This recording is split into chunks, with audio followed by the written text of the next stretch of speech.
looking at Ruth Johnson, the state senator, used to be Secretary of State, Republican from Holly. She'd like some more normalcy, too, particularly when it comes to the Secretary of State branches. And she's uniquely qualified to talk about that, and she's nice enough to do it on our AT&T line. Good morning to you.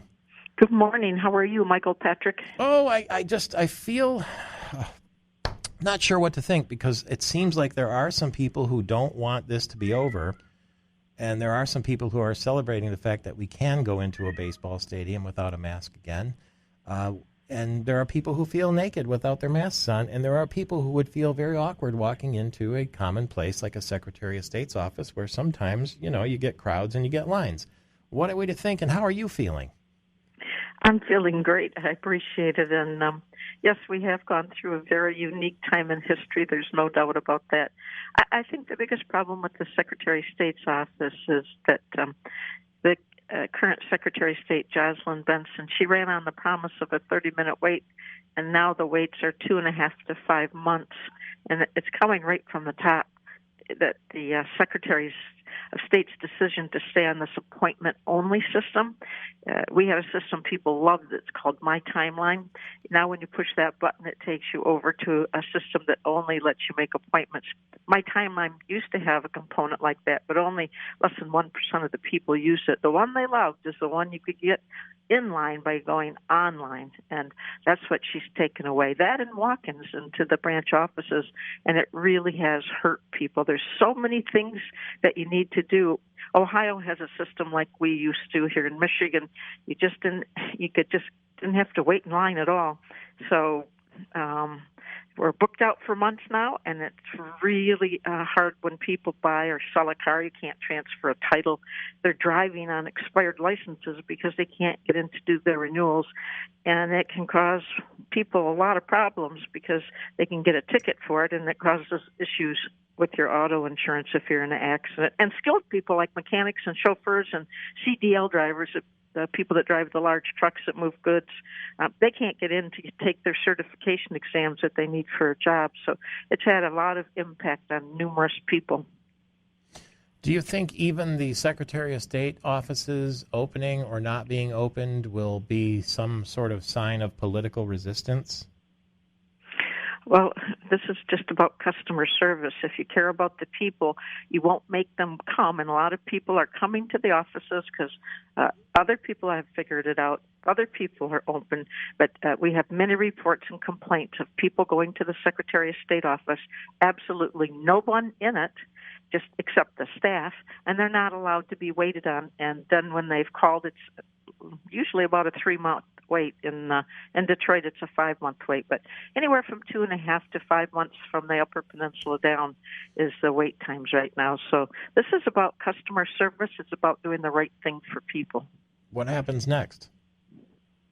Well, right now, the Senate has put in their budget that she has to allow for a way for people to get transactions without an appointment.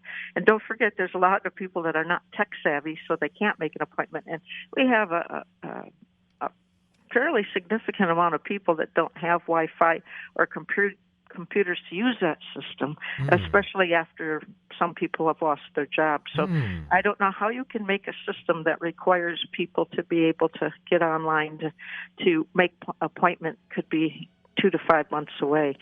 Ohio, they can do it in minutes, and I hear it's taking months. So, well, let's continue with Senator Ruth Johnson in a flash, talking about people literally waiting 3 months or more for an appointment in the Secretary of State's office, and no more. Is it right now? There is no walk-in service.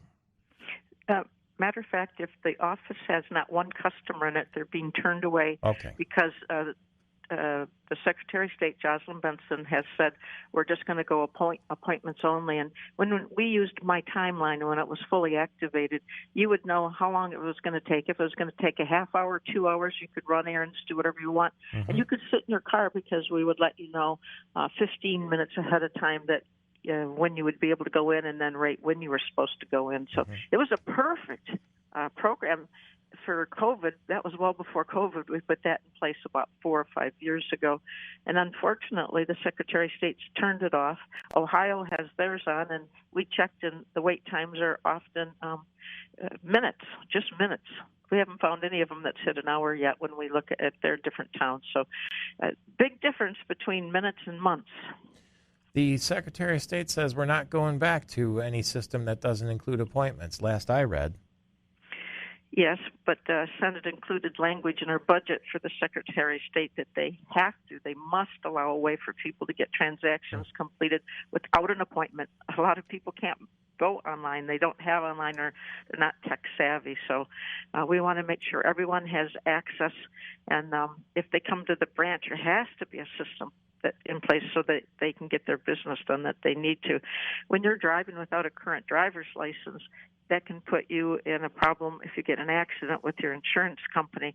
And when you realize that people need their CDLs, their commercial driver's license, updated or tests, and chauffeur's license, their jobs, not to mention those of us that want to drive.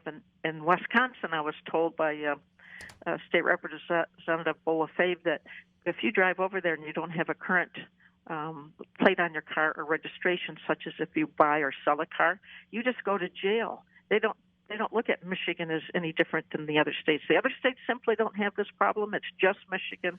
Our Secretary of State needs to do what she needs to do, which is make sure people get service. You can roll up on Election Day and register and vote in an election, and you can vote anytime you want, show up throughout the course of the month, drop it off and all that, but you can't do it at a Secretary of State's office to get your ID. And you don't need an ID to vote either, from what how about all that? Yeah, it's such irony, isn't it? I'd say it is. Ruth Johnson, Secretary of State in the past, state senator now, Michael Patrick Shiels, all across Michigan.